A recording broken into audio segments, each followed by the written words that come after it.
Bonjour à toutes et à tous et bienvenue pour cette nouvelle vidéo de... Avant toute chose, je vais vous lire quelque chose.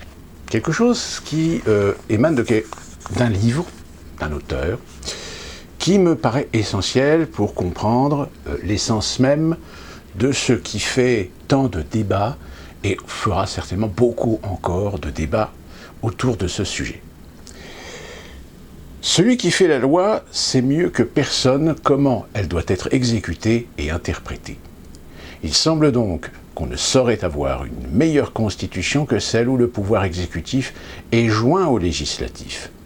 Mais c'est cela même qui rend ce gouvernement insuffisant à certains égards, parce que les choses qui doivent être distinguées ne le sont pas et que le prince et le souverain, n'étant pas la même personne, ne forment pour ainsi dire qu'un gouvernement sans gouvernement. Il n'est pas bon que celui qui fait les lois les exécute, ni que les corps du peuple détournent son attention des vues générales pour leur donner aux objets particuliers. Rien n'est plus dangereux que l'influence des intérêts privés dans les affaires publiques, et l'abus des lois par le gouvernement est un mal moindre que la corruption du législateur, suite infaillible de vues particulières. Alors, l'État étant altéré dans sa substance, toute réforme devient impossible. Un peuple qui n'abuserait jamais du gouvernement n'abuserait pas non plus de l'indépendance. Un peuple qui gouvernerait toujours bien n'aurait pas besoin d'être gouverné. À prendre le terme dans la rigueur de l'acceptation, il n'a jamais existé de véritable démocratie et il n'en existera jamais. Il est contre l'ordre naturel que le grand nombre gouverne et que le petit soit gouverné. On ne peut imaginer que le peuple reste incessamment assemblé pour vaquer aux affaires publiques et l'on voit aisément qu'il ne saura établir pour cela des commissions sans que la forme de l'administration change. En effet, je crois pouvoir poser un principe que quand les fonctions du gouvernement sont partagées entre plusieurs tribunaux, les moins nombreux acquièrent tôt ou tard la plus grande autorité, ne fût-ce qu'à cause de la facilité d'expédier les affaires qui les a amenés naturellement. D'ailleurs, que de choses difficiles à réunir ne suppose pas ce gouvernement. Premièrement, un État très petit où le peuple soit facile à rassembler et où chaque citoyen puisse aisément connaître tous les autres. On peut par exemple donner l'exemple de l'Islande, la Suisse. Secondement, une grande simplicité de mœurs qui préviennent la multitude d'affaires et de discussions épineuses. Ensuite, beaucoup d'égalité dans les rangs et dans les fortunes, sans quoi l'égalité ne saurait subsister longtemps dans les droits et l'autorité. Enfin, peu ou point de luxe, car où le luxe est l'effet des richesses, où il les rend nécessaires.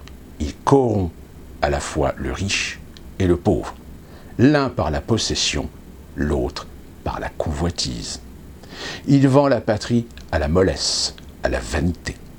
Il ôte à l'État tous ses citoyens pour les asservir les uns aux autres et tous à l'opinion. Voilà pourquoi un auteur célèbre a donné la vertu pour principe à la République, car toutes ces conditions ne sauraient subsister sans la vertu. Mais, faute d'avoir fait les distinctions nécessaires, ce beau génie a manqué souvent de justesse, quelquefois de clarté, et n'a pas vu que l'autorité souveraine étant partout la même principe doit avoir lieu dans tout État bien constitué, plus ou moins, il est vrai, selon la forme de gouvernement. Ajoutons qu'il n'y a pas de gouvernement si sujet aux guerres civiles et aux agitations intestines que la démocratie ou populaire, parce qu'il n'y en a aucun qui tente si fortement et si constitutionnellement à changer de forme, ni qui demande plus de vigilance et de courage pour être maintenu dans la sienne. C'est surtout dans cette constitution que le citoyen doit s'armer de force et de constance et dire chaque jour de sa vie au fond de son cœur ce que disait un vertueux Palatinum dans la Diète de Pologne, malo periculorsam libertate quam quentum servitium. S'il y avait un peuple de Dieu où il se gouvernerait démocratiquement, un gouvernement si parfait ne convient pas à des hommes. Ça, c'est le chapitre de la démocratie. Alors il parle aussi, évidemment, pour son époque, de l'aristocratie, il parle de la monarchie, il parle aussi des gouvernements mixtes, il parle des formes de gouvernement qui n'est pas propre à tout pays. Donc voilà un ensemble d'éléments qui me semblent très intéressant dans ce sens où finalement c'est le pilier même de ce qui constitue les sociétés. C'est-à-dire à partir du moment où l'homme s'accorde entre eux de constituer une organisation, de constituer un ensemble, et cet ensemble, organisé, géré, structuré, forme ce que l'on appelle plus vulgairement la société, et ce que ce monsieur, lui, a appelé tout simplement, le contrat social. C'est monsieur Rousseau. Et oui, monsieur Rousseau, qui donne par ce fameux livre, par cette fameuse œuvre, l'essence même de la compréhension de ce que l'on peut considérer comme étant société organisée. Et là, il parle de la démocratie, mais il parle de la démocratie dans la vision que l'on pouvait en avoir et de l'analyse qu'on pouvait en avoir à son époque, c'est-à-dire vers la fin du XVIIIe siècle, l'ère même presque de la Révolution. Est-ce que les choses aujourd'hui ont évolué? Est-ce que le monde moderne, est-ce que ces mœurs peuvent aujourd'hui déroger à ce que Rousseau a établi dans son contrat social? En effet, sur les acteurs, il y a aujourd'hui beaucoup de différences. Mais sur le fond, on peut constater qu'il a parfaitement mis le doigt dessus. Et c'est pour ça qu'aujourd'hui, pour tous les politiciens, pour tous les analystes, pour tous les sociologues, plus particulièrement en politique, ce livre est une Bible. Ce livre est obligatoirement de ceux qui doivent constituer la bibliothèque de ces gens, parce que c'est la fondation même, c'est la base même de la compréhension de la structure même de la société par le contrat social. Et d'ailleurs, même encore aujourd'hui, le terme de contrat social est toujours utilisé pour expliquer à la fois les avantages, les inconvénients, les dysfonctionnements comme les intérêts, voire même sanctuariser, dogmatiser l'essence même de ce qui constitue les régimes, et plus particulièrement la démocratie, si ce n'est que, on le voit, je viens de vous le lire, Rousseau le dit lui-même, la démocratie peut en effet être un régime efficace, bénéfique, à partir du moment où on s'assure des justes équilibres, c'est-à-dire à partir du moment de ceux à qui l'on donne démocratiquement par le peuple le pouvoir pour gérer les intérêts du peuple, cela, faut qu'ils le fassent de façon totalement en abnégation, en total inintérêt personnel ou gloire personnelle. Quand il fait usage de la vertu, cette vertu tant émérite, il parle d'un personnage. Évidemment, le personnage dont il parle, c'est évidemment Maximilien Robespierre. Maximilien Robespierre qui avait basé un peu toute son idéologie sur le fait que la démocratie, que la République doit absolument s'imposer une vertu. Or, malheureusement, lui-même, s'apercevant que la vertu n'est pas innée, n'est pas quelque chose d'intrinsèque, je dirais, au comportement, à l'évolution, aux idées, aux consciences de chacun, et que malheureusement, il faut développer des outils pour l'obliger, pour l'imposer, dans ce cas-là, à partir du moment où on impose, à partir du moment où on met un cadre bien précis, et que les gens qui veulent, ou qui souhaitent, ou qui ont l'ambition de s'orienter vers une carrière politique pour être des élus, devront impérativement respecter ces règles. Ça rejoint un petit peu d'ailleurs le principe du religieux. Le religieux, celui qui veut se donner à Dieu, celui qui a la foi, cette foi qui l'amène par une religion quelconque, à l'abnégation de sa satisfaction et de ses plaisirs personnels. Pour la raison pour laquelle dans le catholicisme, tout ce qui est moine, tout ce qui est prêtre, tout ce qui est curé, est imposé à des règles. Alors des règles aujourd'hui peut évidemment en débattre sur leur intérêt, si elles ne sont pas un petit peu aujourd'hui anachroniques par rapport à l'individu, par rapport à ce que la culture, par rapport à ce que la notion même de dévotion que l'on a à Dieu par l'intermédiaire d'une religion, eh bien, j'ai envie de dire, on peut le constater, si ça fonctionne ou non. On le voit chez le protestantisme, chez un certain nombre de courants où, par exemple, les pasteurs ont parfaitement le droit de se marier et d'avoir des enfants. Est-ce que ça garantit, en revanche, le fait qu'il est véritablement dans la droiture même du message de Dieu, dans la droiture même de la religion dont il prêche, dont il se sert pour ses prêches, eh bien on se rend compte qu'il y a beaucoup, finalement, de diversité, que ça, en effet, ça ouvre des portes un petit peu où ça autorise de déroger à ces fameuses règles. Alors évidemment, j'entends très loin certains dire « oui, mais alors les curés, les prêtres, etc., eux aussi, par la tentation de la chair, la tentation de la chair, oui, c'est pas pour rien que dans les religions, la tentation de la chair a été un des éléments essentiels de prohibition, d'interdiction, parce que pouvant évidemment détourner l'esprit, détourner la conscience de la foi. On ne va pas se relancer sur du débat théologique, sur les religions, leur situation, leurs règles, leurs bases, etc., les différents courants, etc., mais c'est juste un exemple de comparatif par rapport à finalement à ce que l'on peut penser de la démocratie, sur le fait que elle n'est pas la solution, elle n'est pas l'issue efficace, bénéfique, mais elle dépend toujours. Elle dépend du pays lui-même. Elle dépend de sa civilisation, elle dépend de sa structure.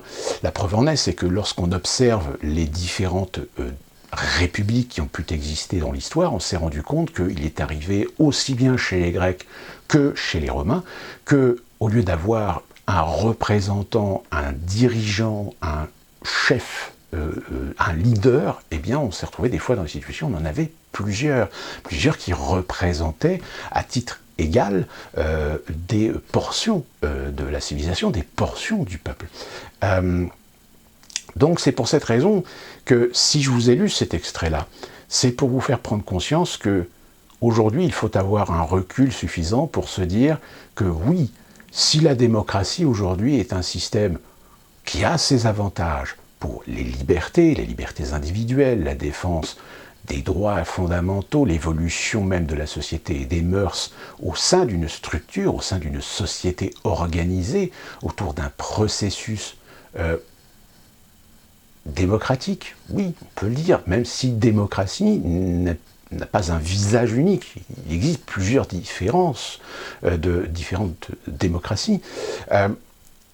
Mais à ceux qui dogmatisent, font de la démocratie une religion, eh bien, on est en droit de leur dire que, 1. Vouloir considérer la démocratie comme étant un sacro-saint, un ultime recours au bénéfice absolu des peuples et de leur liberté et de leurs droits, eh bien, on peut leur dire que, regardez aujourd'hui dans le monde, vous avez des régimes monarchiques, constitutionnels, qui marchent très très bien, qui ont des fondamentaux liés à des principes ou des valeurs démocratiques, mais ça reste des monarchies. Des monarchies qui sont tout aussi différentes des unes des autres. Vous avez des monarchies où, aujourd'hui, en effet, la plupart des monarques donc, qui fonctionnent sur le principe de l'hérédité, c'est-à-dire que du sang, de la filiation, etc., ont généralement des pouvoirs très limités, finalement. Mais ils sont un socle sur lequel repose un système. Vous avez les dictatures. Alors, en effet, le mot dictature sonne de façon péjorative dans les oreilles de beaucoup de gens, parce qu'il y a l'inconscient collectif qui fait toujours la référence au nazisme, au fascisme italien, voire même au stalinisme. Sauf que, sans évidemment faire du révisionnisme historique, hein, mais force est d'admettre que dans ces régimes, il y a quand même eu des choses bénéfiques. Bénéfiques dans l'intérêt du peuple. Bénéfiques dans l'intérêt du plus grand nombre. Alors, et c'est valable pour tous les régimes finalement. Tous les régimes à un moment donné vont avoir des choix, des politiques, des décisions, des lois qui vont aller dans l'intérêt collectif. En dehors de l'idéologie qui régit ou qui a pris autorité sur le système. C'est pour ça que j'insiste bien, je ne fais pas de révisionnisme, je ne dis pas que le nazisme c'est bien, je ne dis pas que le fascisme c'est bien. Ils ont été ce qu'ils ont été aux yeux de l'histoire, aux yeux à la fois de nos ancêtres que de nos contemporains, même si avec le temps on apporte parfois certaines altérations qui servent des idéologies, donc on fait de la réécriture historique, de l'interprétation, mais d'une façon générale, il est évident que le nazisme, le fascisme italien, tout comme le stalinisme, ont été des horreurs, ont été des régimes totalitaires, même si, encore une fois, dans le totalitarisme, c'est parce que malheureusement, le totalitarisme tombe toujours entre les mains de gens qui, à un moment donné, finissent par péter les plombs, finissent par en faire un outil très négatif. Mais de fait, de ces exemples, aujourd'hui, on considère que le totalitarisme est forcément quelque chose qui est l'équivalent du diable pour les religieux. C'est le démon, c'est le mal, c'est la haine. Alors que le totalitarisme, s'il tombait entre les mains d'un individu, d'un leader qui pense nation, qui est dévoué à la nation, qui est dévoué au peuple, tel a pu l'être peut-être des monarques, des rois, des reines, tels l'ont été des barons, des ducs, des princes. L'histoire de France est remplie d'exemples où des nobles ont été des gens très aimés par le peuple. Je ne remets pas en question le système lui-même féodal, hein. Attention, le principe de servitude, le principe de privilèges, etc. Mais on peut très bien occulter ces aspects d'organisation, de privilèges, de servitude, etc., dans un juste équilibre, où une autorité, voire même une autorité héréditaire, même encore, on dit autorité héréditaire, il y a toujours le danger que l'hérédité ne soit pas aussi bon, n'ait pas développé une bonté d'âme que son père ou ses pères.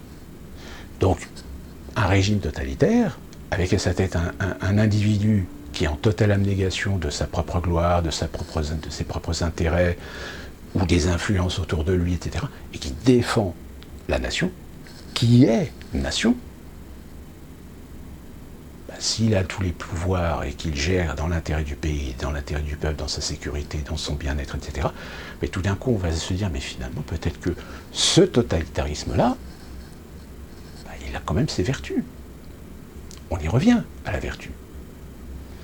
Mais, malheureusement, l'homme est homme, et force est de constater que dans le processus qui consiste à gravir les échelons politiques, les échelons du pouvoir, on est plus souvent en face de gens qui ont quand même un certain nombre de vices, d'orgueil, d'ambition maladive, que de gens qui pourraient avoir éventuellement, je dirais, l'opprobre à la fois des uns et l'adoration des autres.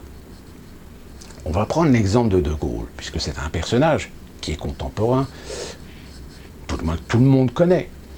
De Gaulle, aujourd'hui, est un symbole.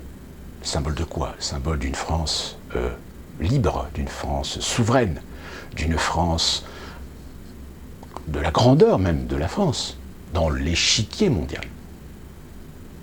Et en cela, on peut dire qu'il a toujours été, je dirais, conforme, fidèle à ses idées. Mais pour autant, c'était aussi un personnage qui avait aussi ses contrariétés, qui avait aussi, à un moment donné, ses défaillances, ses dysfonctionnements. D'ailleurs, lui-même, dans ses mémoires, admis à plusieurs reprises que il ne le dit pas exactement comme ça, mais il le dit qu'il était presque anachronique par rapport au son temps, et plus particulièrement sur la période des années 60. Sur la période des années 60, il admet qu'il y a des choses qu'il ne comprenait pas, qu'il ne comprenne pas dans l'évolution de cette société qui était la France. Même si derrière, il admettait bien qu'il y avait des influences qu'il n'a pas pu, ou qu'il n'a pas su, ou qu'il n'a peut-être pas voulu empêcher ou éviter, pour éviter justement de tomber sous le coup d'un statut de dictateur, de régime totalitaire. Lorsque je parle d'influence, évidemment, toute l'influence américaine qui est survenue dans la période de post-Seconde Guerre mondiale. Que d'ailleurs, un auteur, je ne me souviens plus du nom, si je m'en souviens, je vous mettrai le lien en commentaire, a fait un livre justement sur cette culture des plaisirs, cette culture de loisirs, c'est-à-dire amener des éléments, amener des concepts pour développer justement la notion de plaisir par le loisir. C'est ce que je crois il prend la référence justement du flipper, le flipper jukebox, c'est-à-dire la génération flipper jukebox. Donc, en cela, tout ça pour revenir sur le fait qu'il est très compliqué aujourd'hui de faire admettre aux gens que s'ils vivent dans un régime qu'ils estiment être le meilleur, parce que si vous allez par exemple au Kazakhstan, majoritairement vous allez avoir des Kazakhs qui vont dire nous notre système il marche très bien. Alors on va leur dire oui mais il n'y a pas de liberté d'expression, il n'y a pratiquement pas d'opposition politique. Vous avez vécu pendant des années sous le régime depuis 90, au moment où le Kazakhstan s'est proclamé indépendant, depuis 90, jusqu'à l'année 2-3 ans, vous avez vécu quand même un mec qui a fait des élections, oui, mais qui a toujours gagné, parce qu'il s'est toujours arrangé pour les gagner, ces élections. Donc pour nous occidentaux, détenteurs de la vraie démocratie, nous voyons votre pays comme un pays où c'est plutôt de la dictature. Mais eux, ils vont dire, non, pourquoi ce serait de la dictature? On vit bien. Puis on a une économie florissante, comme partout. Il y a des aspects, évidemment, qui sont propres et intrinsèques, je dirais, à la société kazakh, et qui pour nous, évidemment, nous paraît un petit peu arriéré, voire même, on pourrait dire, oui, mais regardez, vous êtes quand même soumis, vous n'avez pas la liberté d'expression, vous n'avez pas la liberté de culte, vous n'avez pas la liberté d'être homosexuel, gay, lesbien, transgenre, etc. Parce qu'il y a le phénomène de mœurs aussi. Mais est-ce que c'est la faute au régime? Est-ce que parce que nous concevons les choses d'une certaine façon, nous devons forcément croire que ça doit l'être chez les autres? Elle est là la question fondamentale. Est-ce qu'à un moment donné, on est en droit de se poser la question si notre culture, notre civilisation, quelle que soit l'issue qu'elle a pris, quelles que soient les orientations qu'elle prenne, nous considérons que c'est une référence absolue à voir chez les autres? Et bien c'est peut-être là l'erreur que font pas mal de gens. Et je dirais même que c'est l'erreur fondamentale que font beaucoup de progressistes. C'est-à-dire que ces progressistes n'arrivent pas à penser, n'arrivent pas à imaginer que dans d'autres contrées, dans d'autres cultures, dans d'autres ethnies, dans d'autres civilisations, ils aient une conception de la vie, ils aient une conception de la société complètement différente de la nôtre. Et dans laquelle ils vivent très bien. Ou dans laquelle il y a aussi, en effet, de notre point de vue, des imperfections. Alors, très souvent, on donne l'exemple de l'homosexualité. L'homosexualité, par exemple, en Russie, l'homosexualité en Russie n'est pas interdite. Les gays ne sont pas proscrits. Ce qui est proscrit, c'est la promotion. La promotion, la publicité, la revendication de tous pas les doctrines, mais toutes les idéologies liées au LGBT en Russie.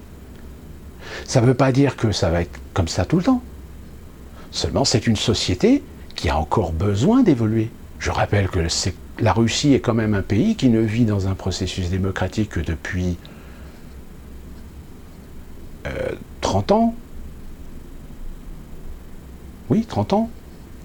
Avec en plus une période mais hyper compliquée, hyper difficile, où il s'est passé quand même des trucs, où on peut comprendre que les Russes en ont un petit peu gros sur la patate quand il s'agit de voir l'Occident leur faire des leçons de morale, alors que c'est ce mec de l'Occident qui a essayé quand même de détruire leur pays, de le foutre en puzzle. Hein, je veux dire, c'est comme nous vis-à-vis des Américains. Hein, si on se souvient que les Américains, eux, avaient l'intention d'asservir la France après la Seconde Guerre mondiale et de la mettre sous leur tutelle, à un moment donné, on a quand même en droit de se poser la question aux Américains. Dites, vous nous faites des leçons, mais je vous rappelle que critiquer la Russie ou la Chine actuellement, vous étiez pas mal non plus pendant un certain temps, hein, en matière d'hégémonie, d'influence, etc. Donc, oui, donc, tout ça, évidemment, ça fait partie aussi intrinsèque de la culture, de la connaissance, c'est-à-dire s'instruire sur la réalité des choses, historiques et actuelles. Et donc, quand je reprends donc cet exemple de l'homosexualité, c'est-à-dire que l'homosexualité aujourd'hui, aux États-Unis, une grande majorité des gens n'ont aucun problème avec l'homosexualité. En Europe, la plupart des pays européens n'ont plus vraiment de problème avec l'homosexualité. Je ne parle d'une manière générale, je me parle en matière de mœurs. Qui est des homophobes, qui est du racisme, etc. Il y en aura toujours. Mais après, c'est une question de proportion. Hein? Sauf qu'évidemment, idéologiquement, il y en a certains qui s'amusent avec ça en prenant, par exemple, aux États-Unis, les 48 000 suprémacistes blancs reconnus comme étant une énorme menace pour la démocratie américaine, sur 368 ou 338 millions d'habitants. Vous voyez, c'est un peu comme une fourmilière. Si vous avez 1 milliard de fourmis noires et qu'il y a une fourmi rouge dans l'eau, eh bien vous allez avoir des fourmis qui vont faire croire que parce qu'il y a une fourmi rouge dans l'eau, ça y est, notre terril est menacé d'une invasion. Non, à un moment donné, il faut remettre de la proportion aux choses. Mais malheureusement, comme des gens n'ont plus d'autre choix aujourd'hui que se servir de ça pour défendre leurs propres idéologies, ben voilà, on en est là aujourd'hui. Comme je disais, petit aparté à quelqu'un sur Twitter, qui aboyait évidemment contre le Rassemblement national, et je lui faisais remarquer une chose, c'est que, mais imaginez demain, vous avez une baguette magique, vous faites disparaître tout le Rassemblement national, vous faites disparaître toutes les extrêmes droites qui existent en France. Je ne vous donne pas une semaine, avant tout d'un coup d'aller trouver d'autres gens que vous allez considérer comme des haineux, comme des gens partageant des idées de l'extrême droite. C'est-à-dire que vous serez toujours dans cette constance de vouloir trouver l'opposé à vos idées.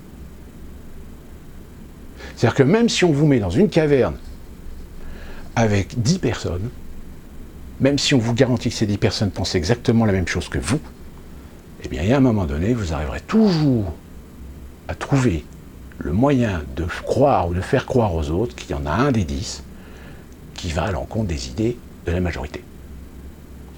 C'est intrinsèque à la culture humaine. Ça, on n'y peut rien. Donc, par cette ironie auquel je répondais sur Twitter à ce monsieur, c'est aussi une façon insidieuse de lui faire comprendre que vous êtes quand même bien content de l'avoir, le Rassemblement national, pour vous défouler dessus, pour faire passer tous les messages, toute la négativité de ce qu'il peut y avoir dans une société sur le compte de ces extrêmes droites. C'est-à-dire, au lieu de reconnaître que malheureusement dans une société, dans une collectivité, il y aura toujours des moutons noirs, c'est tellement plus simple, les moutons noirs, de leur mettre une étiquette d'un parti politique, d'une idéologie, de ce que vous voulez. Donc il y a un moment donné où, à partir du moment où vous comprenez ça, vous vous dites, oui, la démocratie, c'est génial. Oui, sauf qu'au bout d'un moment, si déjà la démocratie génère des imperfections qui peuvent avoir à un moment donné un risque majeur, parce que le risque majeur, il est là aujourd'hui, c'est qu'à force de taper toujours sur les mêmes, on va en faire des martyrs. C'est ainsi, c'est pareil. Et là, ça risque de pousser les gens, en effet, à aller défendre l'intérêt du martyr, et de fait, peut-être aussi défendre des idées contestables, des idées répréhensibles, des idées non démocratiques. Hein. Autre petite référence quand même, pour ceux qui auraient oublié. On entend souvent des gens dire oui, mais Adolf Hitler, il a été élu. Donc ça prouve que la majorité des Allemands étaient des racistes et des nazis. Non, il n'a pas été élu. Adolf Hitler a été nommé par le chancelier, mais par le Kaiser Hindenburg, au poste de chancelier, parce que le parti nazi perturbait le processus démocratique au niveau du Parlement. C'est-à-dire qu'ils avaient réussi aux dernières élections législatives qui avaient été organisées pour le Bundestag, eh bien, d'obtenir une petite majorité. Mais cette petite majorité était suffisante pour imposer aux nazis le fait tout simplement de soit le Kaiser, soit Hindenburg acceptait une part ou une part entière du gouvernement pour le parti nazi, ou soit ils allaient continuer à foutre le bordel au niveau du Parlement et donc bloquer le processus démocratique. C'est la raison pour laquelle Hindenburg a fini par céder en nommant Adolf Hitler chancelier. Donc, c'est pas le peuple qui est la cause de la nomination d'Adolf Hitler, c'est un processus démocratique.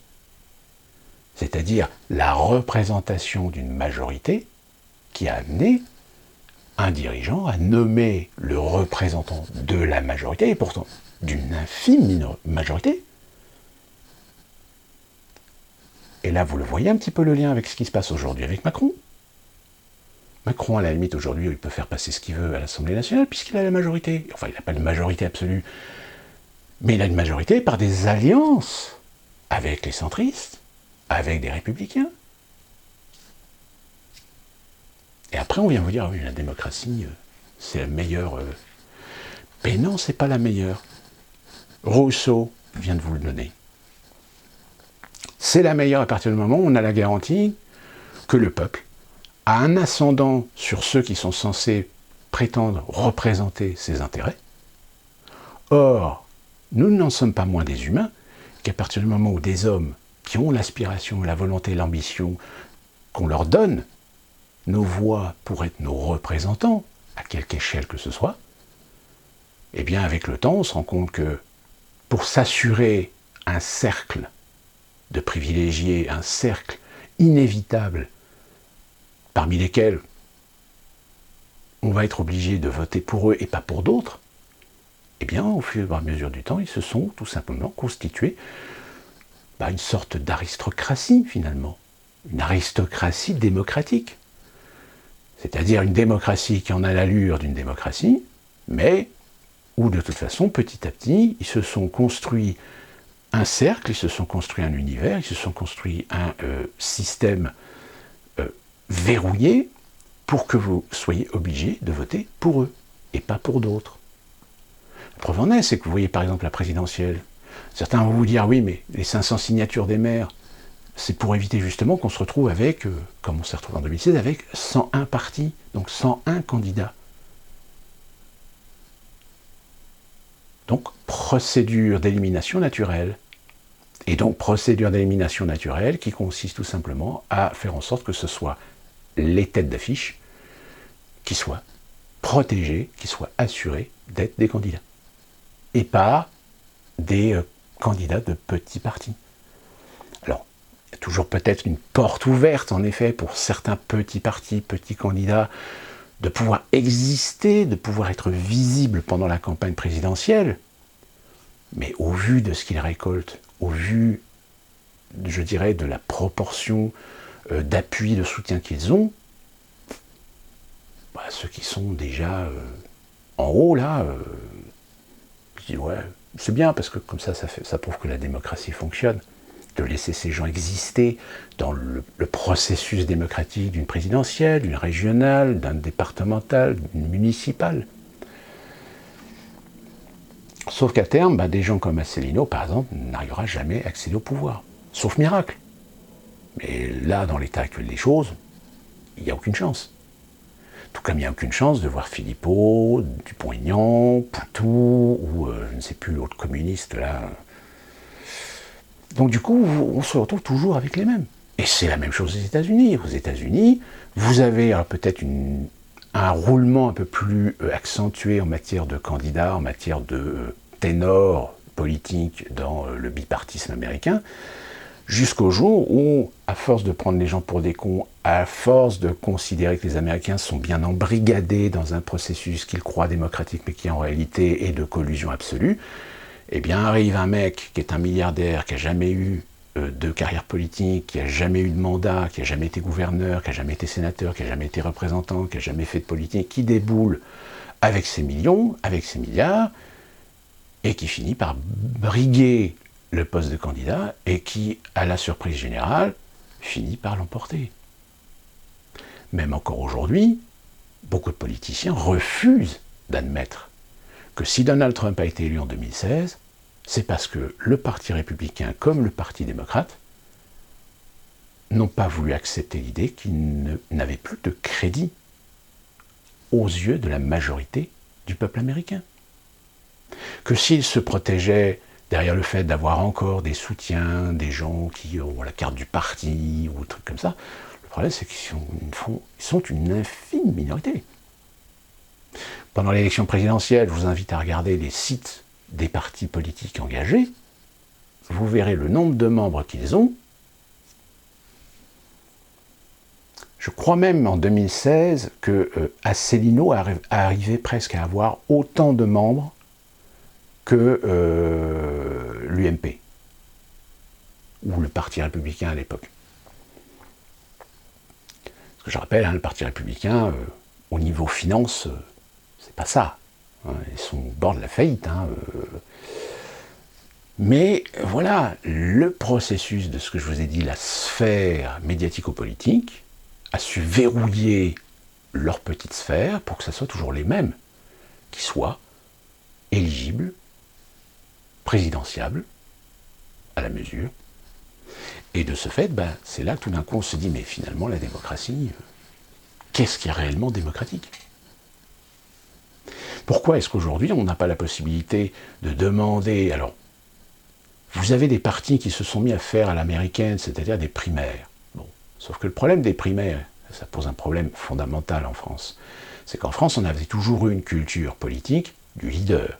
C'est-à-dire, au sein d'un parti, un politicien, un membre du parti, est adoubé par son propre parti, est adoubé par les membres du comité, ou voire même les membres d'un cercle ou d'une commission, pour être adoubé, être le leader, être le candidat. Or, le système américain, on se dit, c'est plus démocratique, ça passe mieux, etc. Oui, sauf que quand vous voyez les primaires, comme elles se sont passées, que ce soit à la fois à la droite ou à la gauche, on ne peut pas dire que ça ne s'est pas bien passé.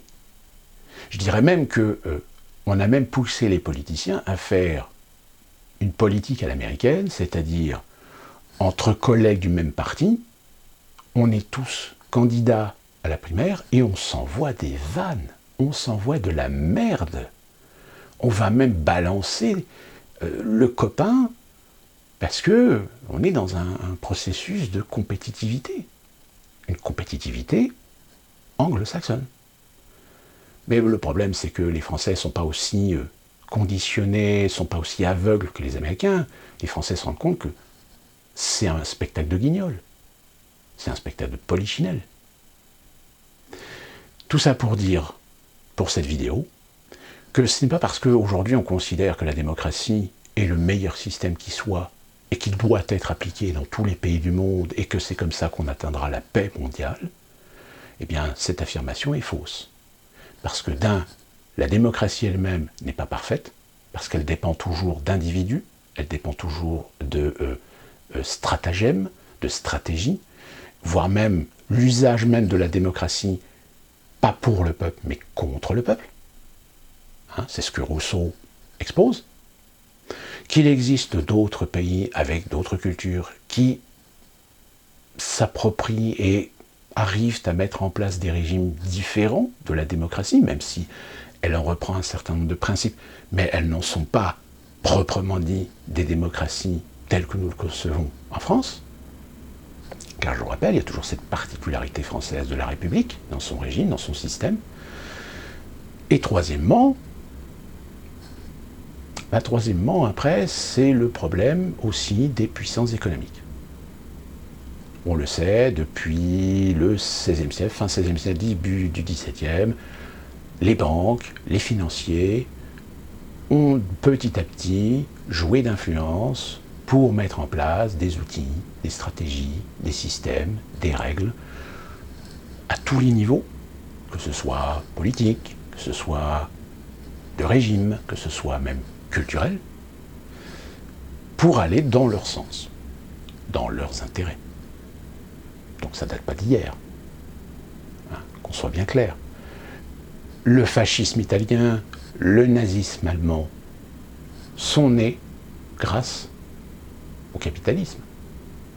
C'est le capitalisme qui a financé, c'est le capitalisme qui a aidé ces gens. Sans l'argent du capital, ils n'auraient jamais eu l'auditoire qu'ils ont eu pour pouvoir évoluer politiquement et divulguer leurs idéologies. Donc, vous m'excuserez de dire que, aujourd'hui, force est de constater que ce capital nous a bien mis dans la merde, mais que ce capital continue à manipuler, instrumentaliser les peuples, dans leur intérêt de aveugler et de détourner le regard, qu'en réalité, les véritables responsables, eh bien, ce sont eux. C'est le capital. Mais attention, quand je dis ça, c'est pas pour défendre les idées communistes, c'est pas pour défendre le prolétariat, parce que lui aussi, dans ses systèmes, il a ses imperfections. Je pense que 70 ans de communisme en URSS ont démontré que même s'il y avait de bonnes intentions, même s'il y avait de bonnes idées, même s'il y avait de bons principes, tout dépend toujours de ceux qui les appliquent, ou qui les font appliquer, ou qui les mettent en place. S'ils sont en effet, comme le disait Robespierre, des vertueux, ben en effet, là on peut s'attendre à un système qui va fonctionner. Petit rappel quand même, l'URSS, ça n'a pas été qu'un régime unique, il y a eu différents courants. Staline a géré l'URSS différemment de ce que l'a fait Khrouchtchev, de ce que l'a fait Brejnev, de ce qu'en a fait, au final, Gorbatchev. Tout comme d'ailleurs Staline. Lénine, pardon. Petite anecdote, je rappelle que Lénine, avant de commencer à tomber malade, avait compris que si on voulait préserver le régime, si on voulait préserver l'Union soviétique, il allait falloir en venir à des procédures, à des process capitalistes. C'est-à-dire faire finalement ce que la Chine a fait peut-être 40 ans, 50 ans plus tard. C'est-à-dire ouvrir le communisme au marché. Sauf que malheureusement, Lénine n'a pas eu le temps de pouvoir commencer à mettre les jalons de ce principe. Il est décédé, Staline a pris la place et Staline il s'est frotté les mains. Parce que Staline, lui, il a pris tous les pouvoirs. Donc voilà, c'était une petite vidéo pour rappeler un petit peu certains principes, certaines valeurs, pour essayer de vous aider à comprendre qu'il n'y a pas de régime idéal. Que les régimes dépendront toujours de ceux qui en ont les commandes, de ceux qui en ont les leviers. Et que si aujourd'hui on est convaincu que la démocratie a peut-être plus d'avantages que la dictature, l'histoire, si elle avait été différente, peut-être que la dictature aurait été considérée comme étant un système, je le rappelle, toujours entre les mains de gens vertueux, entre les mains de gens en abnégation, d'intérêt personnel, en ouverture d'esprit, en volonté de construire le pays dans le bien-être de la majorité. Parce qu'évidemment, il y aura toujours une petite minorité pour foutre le bordel, qui ne sera toujours pas d'accord, qui sera toujours... Après, il faut gérer ça, il faut gérer ces minorités. Eh bien, on aurait pu considérer que finalement la démocratie était plutôt source de déclin civilisationnel, de déclin souverainiste, de déclin du pays, du peuple. Et j'ai envie de dire, force est de constater qu'aujourd'hui, avec ce qui se passe, et bien finalement la démocratie, elle est en effet peut-être source de déclin. Sauf que ça, évidemment, vu que démocratie, entre guillemets, est devenu un mot quasiment religieux, difficile aujourd'hui d'avoir un débat pour remettre en question la démocratie. La démocratie est devenue un dogme. Même si pourtant, dans l'histoire, dans l'Antiquité, on a des preuves que la démocratie n'a pas été bénéfique. Elle a été dysfonctionnelle. Et que même encore aujourd'hui, sur 100, 200 ou 300 ans d'histoire, les pays qui sont devenus, avec des processus semi- ou complets démocratiques, force est de constater que ça n'a pas très bien fonctionné. Ça n'a pas très bien fonctionné parce que, à force de donner de la liberté, les gens abusent de la liberté. Et je dirais même, des gens trompent la liberté. Donc à partir de là, alors est-ce qu'il faudrait aujourd'hui réimaginer un autre système qui porterait un autre nom? Pourquoi pas? Tout est ouvert, tout est possible. Sauf qu'à partir du moment où une minorité de gens qui ont le contrôle, qui ont le pouvoir, qui ont l'argent, se contentent très bien de voir ces systèmes continuer à perdurer parce qu'ils en ont évidemment les leviers, les commandes, à moins d'une révolution et de faire comme ils ont fait les Islandais, c'est-à-dire de foutre les banquiers en prison et puis de recréer une constitution, etc., chez eux, ça a été possible parce qu'ils sont moins de 400 000. Ce qui n'est pas le cas pour des pays comme la France, plus de 60 millions, ce qui n'est pas le cas pour les États-Unis, plus de 300 millions. Plus la population est grande, plus le processus, ou quel que soit le régime que vous allez mettre en place, sera compliqué et difficile. Et c'est exactement ce que dans le contrat social de Rousseau est dit.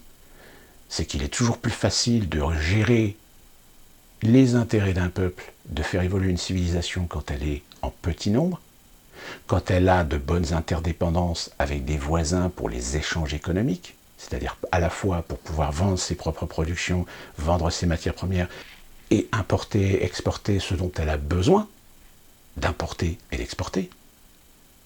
À partir du moment où vous trouvez le bon juste équilibre, en effet, c'est plus facile.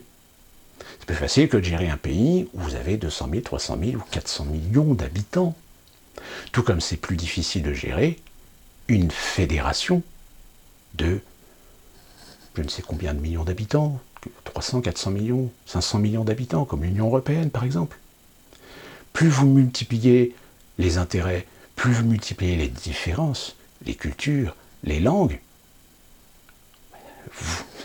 et j'ai envie de dire, ça rejoindrait presque cette expression qui dit « Pourquoi faire simple quand on peut faire compliqué ?» Sauf que le compliqué, il y a un moment donné, vous allez en payer le prix. Et peut-être que là, aujourd'hui, on commence à rentrer dans cette ère, dans cette phase, où on va en payer le prix. Et quand on paye le prix, forcément, il y a toujours des dommages collatéraux. Et les dommages collatéraux, qui c'est qui va les payer?